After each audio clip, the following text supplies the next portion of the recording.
Take the job that you would take if you were independently wealthy. When talking about success, it's a very hard subject because it takes a lot of time and effort in order to achieve success, and not a lot of people are willing to put a lot on the line to be successful, as they truly think they are. The real crazy thing about success is you're not going to know that you're successful until after you have become successful. You're not going to realize it waking up one morning that you are successful. You're going to look back and discover everything that you've been doing up to that point has made you successful to this point. But you're going to need to have that mentality of always wanting more and always trying to strive to keep going. I would be doing what I did, what I do now, and I would have done it in the past. No matter how hard it gets or how high up the ladder you get, you need to have that relentless mentality of constantly wanting to get more and more and more out of life. And what makes this so hard, being successful, is it's not going to always be what you can see. All the results are going to be small and little and slowly add on to one another, making you a successful person. But it's going to be little decisions here and there that truly change the tide of how your life goes. And how high up the ladder of life you make it is all depending on how much effort you're willing to put in and how much time you're willing to put into your craft, and just focus and dedicate time each and every single day so that you can improve little by little every day, which will slowly add on top of each other, equaling a large leap and bound over a long amount of time for you to be truly successful in your own eyes. They think that because you can trade, you should trade.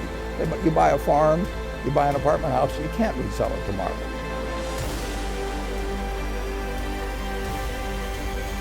Somebody coming and trying to take the castle. Now what you need is a castle that has some durable competitive advantage, some castle that has a moat around it. And that moat, one of the best moats in many respects, is to be a low-cost producer. But sometimes the moat is just having more talent. I mean, if you're the heavyweight champion of the world and you keep knocking out people, you've got a competitive advantage as long as you can keep doing it. And it's very profitable if you're the one that happens to be able to do it. If you can turn out great motion pictures, I mean, Steven Spielberg, I mean, he's a fellow to bet on, and it has enormous economic value. It never bothered me if people disagreed with what I thought, as long as I felt I knew the facts. I mean, there's a whole bunch of things I don't know a thing about. I just stay away from those. So I stay within what I call my circle of competence. Tom Watson said it best. He said, I'm no genius, but I'm smart in spots, and I stay around those spots. Well, I try and stay around those spots, and I just don't have a problem if somebody says, you're wrong on something. I go back and look at the facts, and I think that really is much more important, frankly, than having a few points of IQ or having an extra course or two in school or anything of the sort. You need emotional stability.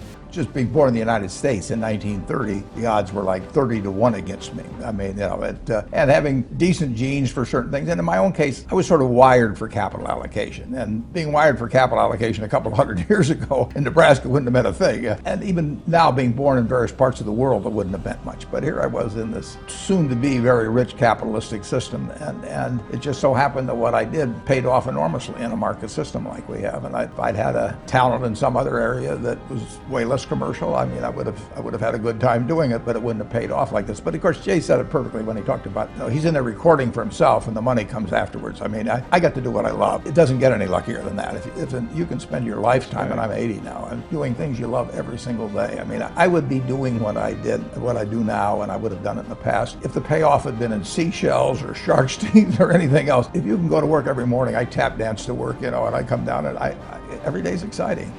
8 years ago, I just turned 80. I never really talked to any graduation groups or anything of the sort. It was not on my bucket list particularly. And then I got invited to go to LaGuardia, and I met a truly remarkable group.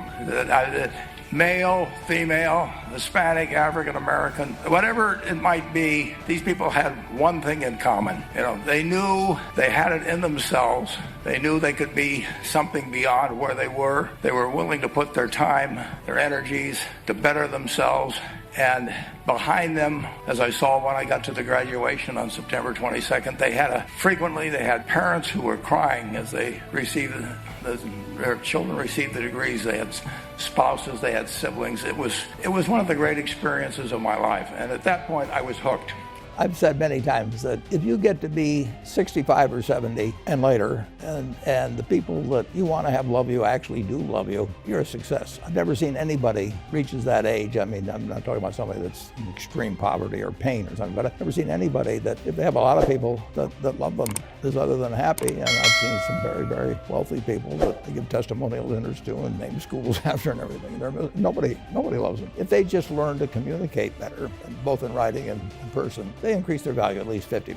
If you can't communicate, somebody says, it's like winking at a girl in the dark. Nothing happens, basically. And you have to be able to get forth your ideas. And that's relatively easy. I did it myself with the Dale Carnegie course. Some people wish I'd taken a shorter course now in terms of my talking later on. But it's just hugely important. And if you invest in yourself, nobody can take it away from you. The second thing, which I'll get a certain criticism for not living it, but I do tell those students, if I gave you a car and it'd be the only car you get the rest of your life,